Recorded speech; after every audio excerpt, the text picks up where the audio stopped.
Welcome to another episode of Wow. the Action Podcast. Yeah, I went all out there. I'm coming live from Flagstaff right now, guys.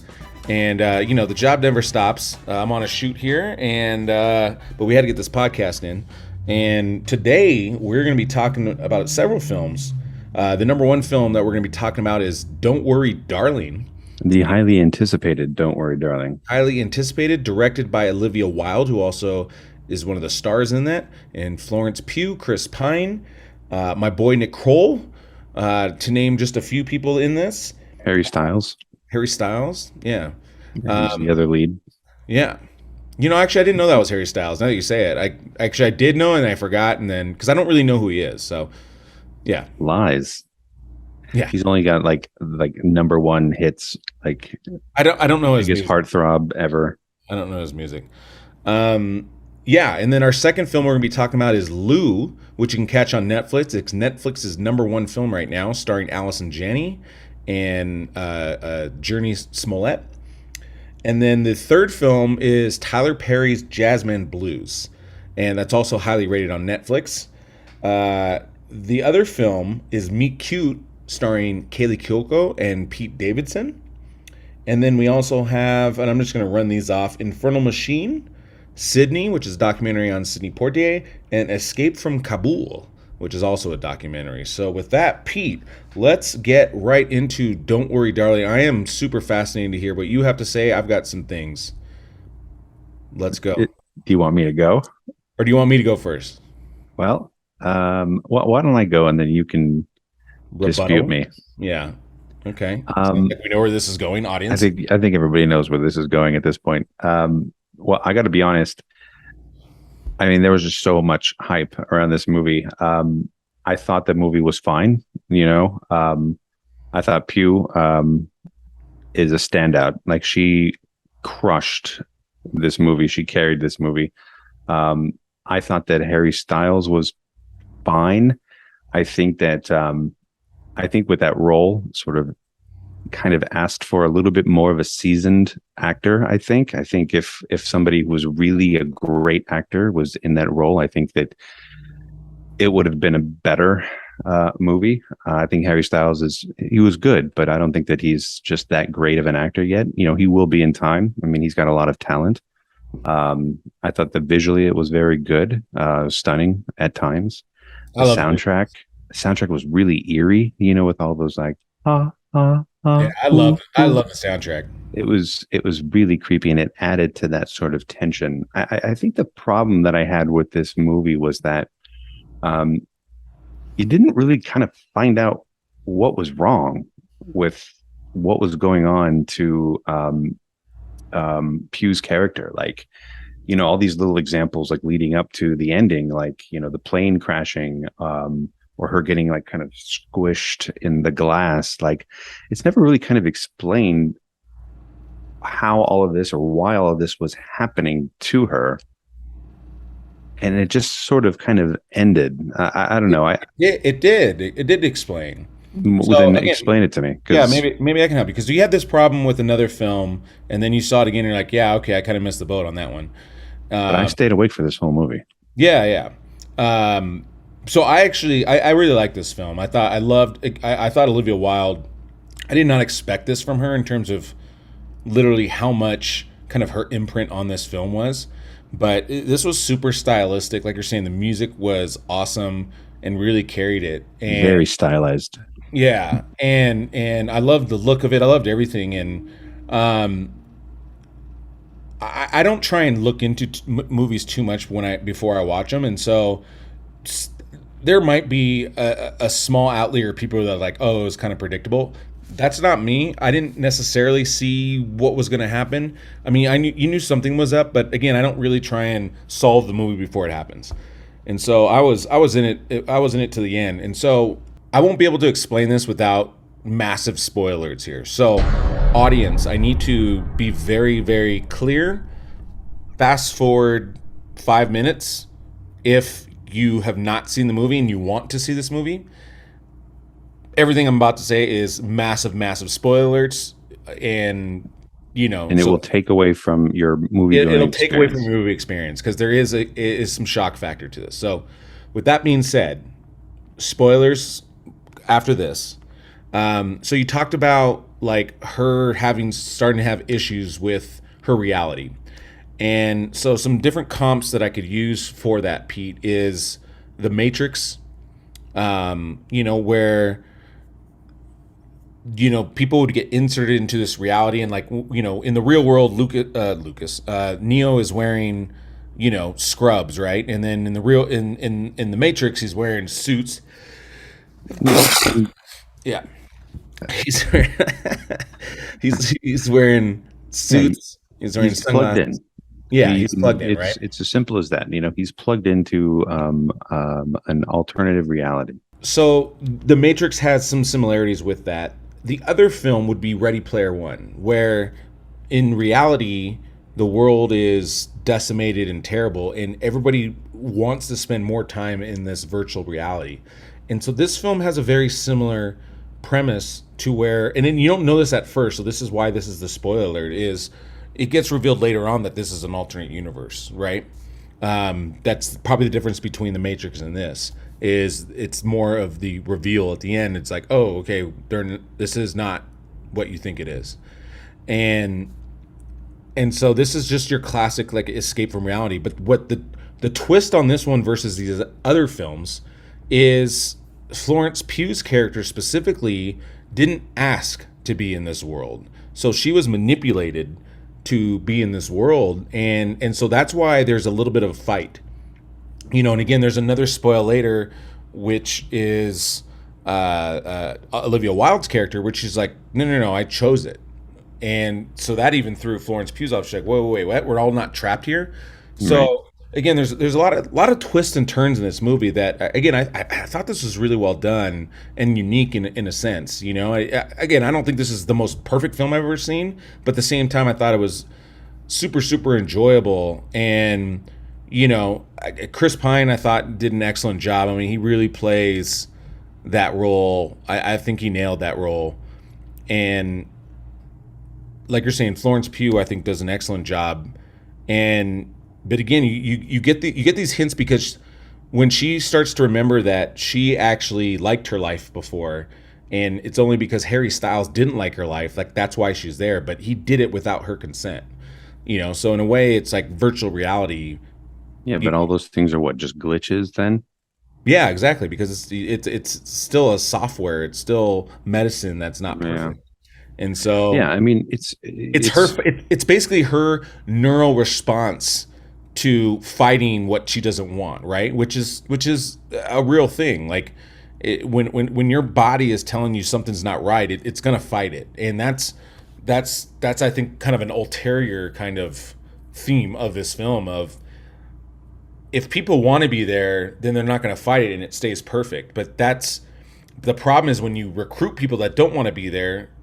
Think of it also like what's a Animal Farm, right? It's kind of the same thing where, hey, look, we have this utopia, everything, but it's like, oh wait, but you don't get any choices here. Well, I want to have some choices, and you're dealing with that human counterpart where, no, I do want this, I do want that, and you're telling me I can't. Well, actually, Animal Farm is actually a really good a good comp on this too, because that has that same principle of free choice and then again kind of rebelling against all the decisions being made for you. Because Chris Pine tries to make you believe that you have choice, and some of those people did, but Florence Pugh didn't, and that's why he was also like, you're the case study, you're this, that, and the other. Like, that's again. I've been waiting for you, and I've been waiting for you, because that's a test. Yeah, and it was a good movie. I mean, don't get me wrong; it's not something that you should shy away from. You certainly should go see it, if for nothing, the performances from this cast. I mean, they all did a really great job. I mean, Harry Styles was fine, but and Olivia Wilde's directing. I think she's directed some other things, but this was by far her. Yeah, no, this was really well done. Well done for her, for sure. I mean, yeah. I give it a 70. You know what I mean? It's not like awful. It's not I'm in the 80s. I'm in the 80s on this one.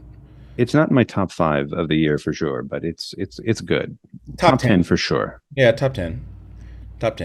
And I could make an argument for a top 5, but I mean, I'm going to see it again. I definitely want to see it again. Yeah, I'm going to have to see it again at some point, now that I know what's going on. I'll see it again. It's in that 4 to 8 range, I think, for me. It just depends because there's some movies I'll watch more, like God, Love and Thunder. I'll probably watch more. It's not necessarily a better film, but I just enjoy it more. You know, and so again, Yeah. subject matter. I mean, Nope for sure's up there. Yeah. So Medieval, by the way, is a film I would want to watch again.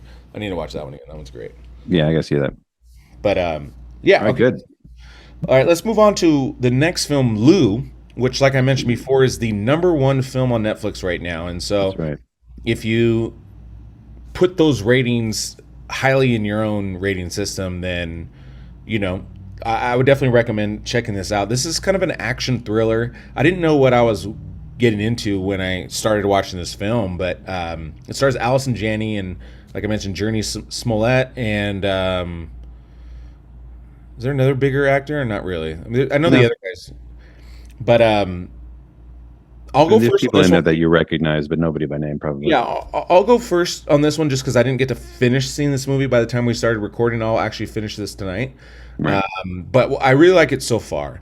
The director is Amy Forster, and she did like The Day After Tomorrow, and so she's kind of a good action director, also a director of photography. So she's a good visual director, and I really loved how this movie kind of got into it right away. Like sometimes, again, these movies can just really slow roll into it, but I love the pacing of this movie as it got into it, and then as this movie kind of unfolds, it's just kind of cool, and I'm enjoying it so far. I'm liking it, and the other part I like about it too is this is again similar comps is like Nobody with um, what's his face Odenkirk. Bob Odenkirk, yeah, yeah. Yeah. But we're kind of seeing this renaissance of older actors that are now like really good actors that are now like doing more physical roles. I mean, and Tom Cruise is kind of leading the charge of this. Like, hey, I don't care how old I am, I can still do these tougher physical roles, and I can make it look good. And Allison Janney, I really do love her in this film. I mean, she's been a badass in so many different films. She was in the Nancy Kerrigan, Tanya Harding film, and Oh, she was just disgusting in that movie. Just a right, horrible human being. Just awful. right. But Beautifully again, acted. her acting is so great, right? So good. And She was in in this film, Howard Stern's Private Parts too. She was yeah, one of the bosses, and she just crushed. I mean, Little role. she's an amazing actress, and again, I love just seeing her in this physical role, super believable. And we just talked about Viola Davis too with Woman King, and again, just love seeing these older actors and actresses stepping up physically. And again, it's not easy doing that, and they're putting the time and effort to. Now, that being said, let's not mislead the audience. This is not like Allison Janney doing Jean-Claude Van Damme style Sure. action or anything like that. It's the action that she does is very minimal in this movie, and Yeah, I think it's sure. rightfully so. I mean, she's It's an like I said, nobody is the comp. right. So Yeah. she's an ex-CIA agent, and I won't reveal anything to you, but Well, don't reveal this one just because I no, I think, won't. I especially won't. with Netflix films, I think people need to Sure, sure, still sure. see it. So No, of we're course not. not going to reveal other stuff, but But there she are has. reveals. No, I hear you. I'm talking now, Paul. She lives on her property. She has a mom and a daughter living on her property as well. Um, the ex-husband of that mom kidnaps the kid, and then they go and pursue this this ex-husband. It is, there is a storm happening at the same time. So, like you were saying, Anna Forster like really sort of kind of captures what it would be like to be going through a forest in like a heavy storm and trying to like track people. Yeah. And but Allison Janney does really do a great job of like just being a total bitch um, to this mom and to anybody that she sort of runs into. She's very no nonsense.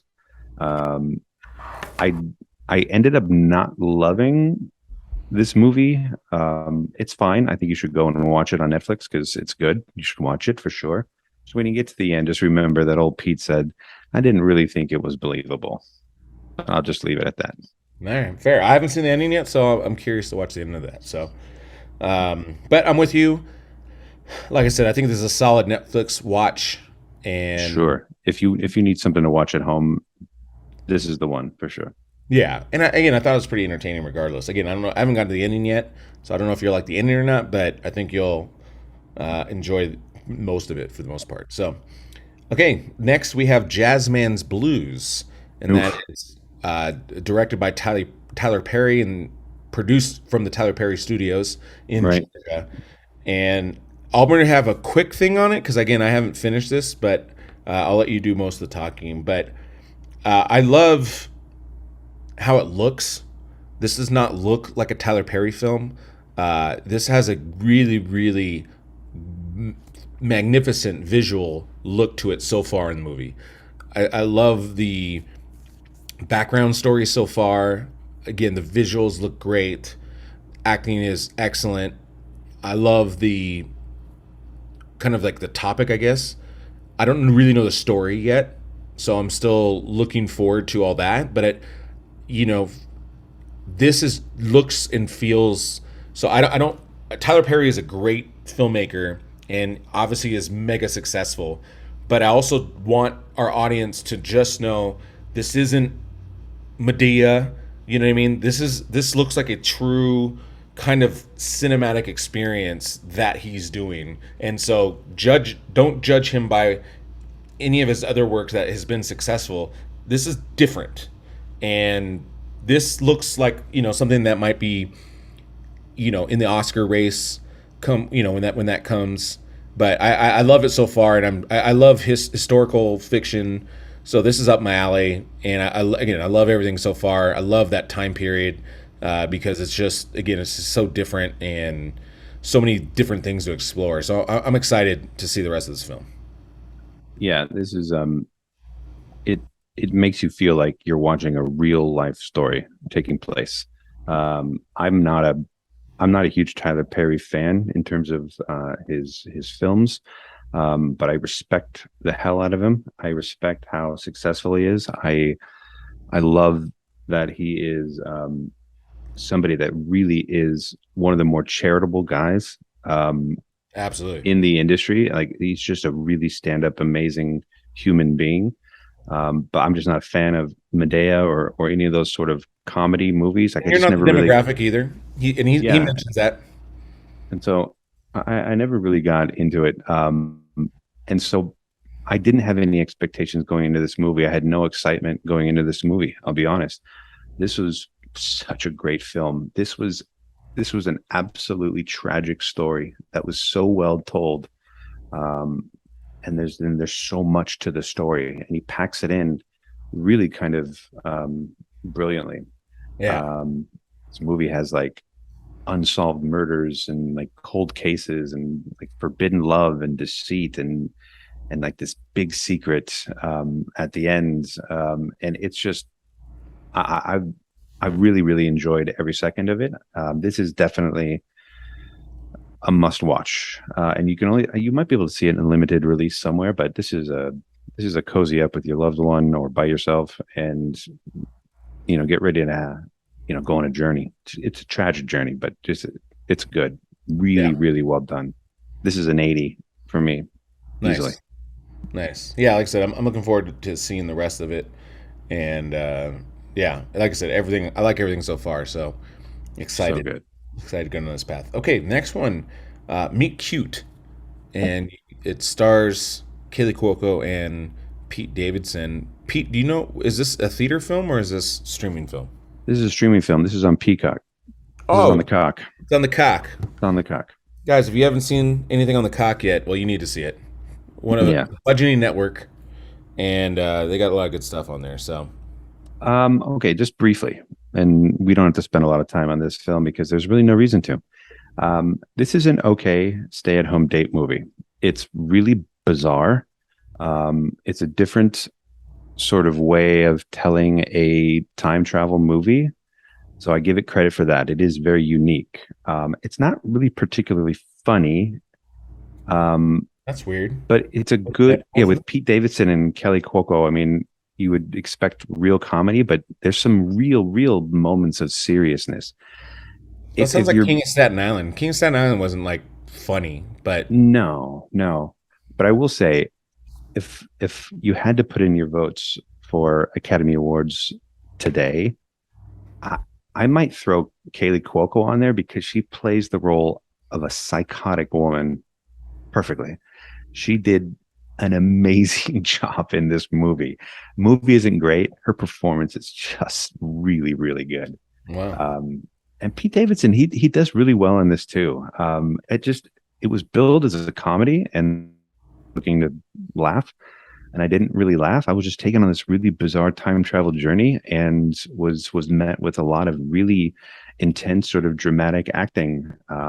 That it was supposed to be funny. I think it was skewed funny, but the subject matter was a little bit serious. Like, why would you fuck up other people's lives by traveling through time? Like, why would you do that? Like, that's the big question, right? Yeah. If you're morbidly curious, I think you would enjoy it if you're, especially if you're on a date, and you want to watch something. I think you'll not hate the world after you've watched it. I don't think you're going to love it anymore, but it's good. It's a good hour, and it's short. It's like an hour and a half, whatever. It's like, boom. Thank you so much. Love those films. Yeah, for sure. Awesome. The wham bam, thank you, ma'am. Get me in and out, 90 minutes. Yeah. No, I'll check that out. I like both those guys, and I think it's worth checking out, especially. And you like the cock, so I love the cock, so we'll check it out on the Peacock Network. Good job by that executive, by the way. That says I got an idea for a network. It's called Peacock Network. No one's ever going to alter that name. No forward thinking at all. Yeah, exactly. Okay, next we have Infernal Machine. Pete, I know absolutely nothing about this film. Oh man. Okay, I'm looking it up right now. It's directed by Andrew Hunt, starring Guy Pearce, and it only got a 5.7 on IMDb, but I'd go a little bit higher than that. It's Alice Eve's in it. Yeah. So basically, it's very kind of almost like Memento. It has that sort of feel. It doesn't have like black and white and does all that, but it just has like this tone that Guy Pearce does in these sort of independent films. He's a controversial author who's drawn out of hiding when he begins to receive endless letters from an obsessive fan. And this movie is sort of his search to find who is sending him all of these letters and packages. Now, the premise is that he only wrote this one book and then stopped forever because a 17-year-old kid years before blamed this book on him going on a mass shooting spree, murdering like dozens of people and injuring like 60 people. I mean, this kid just went on a rampage and said that it was because of this book, and this book made him do it.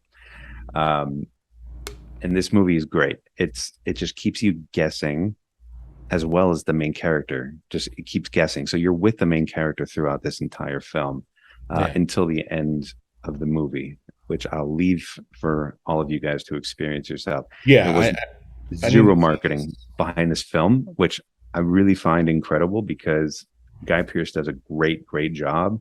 And I left when this movie was over. I was really satisfied. Okay, so let me ask you a real question here, Pete. Should I rent this for $3.99 or should I buy this for $14.99? No, just rent it. Okay. I mean, you're rewatching movies is slightly different than mine. Yeah, I don't buy movies that I would be like, well, why would you buy that? Yeah, I've taken some risks, but I don't know. This one, I think I'll just go to the $3.99 one. Okay, awesome. I would rent it for sure because I think that you'll enjoy it.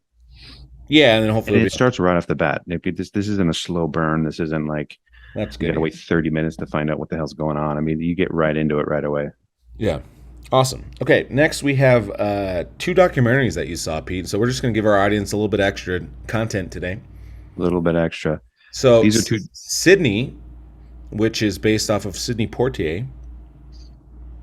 So this is I'm sorry. This is directed by Reginald Hudlin, who directed Marshall, The Ladies' Man, House Party, Boomerang. Ladies' Man. Latest man. Love that movie. And it was produced by Oprah Winfrey. Oh, there you go. Yeah, this got an 8 out I of forgot about 10. that. Yes, this got an 8 out of 10 score on the IMDb. And this documentary is a must see. And it's in his own words, like he's in it too, and he's talking about everything. Because everyone knows the name Sidney Poitier, but I didn't really know what he had to go through to become this sort of iconic actor and man. The movements that he led, the significance of his stance on how he was going to be portrayed in the movies that he did or didn't do.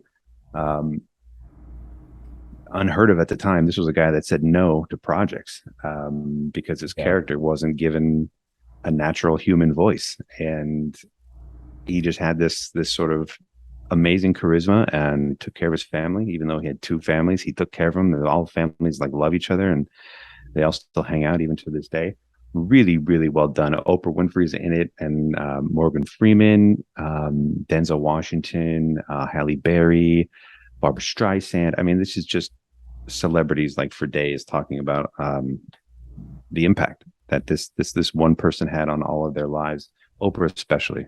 At one point, she's just bawling, talking about how much she loves this guy, and it's absolutely sincere. It's not for the camera or anything, but this is an absolutely must go see. It's on HBO Max. No, sorry, it's Apple TV. Excuse me. Apple TV, awesome. Go and see it. Escape from Kabul. Oh, I said that totally wrong. Escape from Kabul. Yeah, I think it's Kabul, but I've heard Kabul in movies. Okay, well, but in real life, I think it's Kabul. Well, CIA agents have said Kabul in the movies, right? But people in like a documentary setting, I think, say Kabul. Based off real. Afghanis would probably say it's Kabul, but whatever. We digress.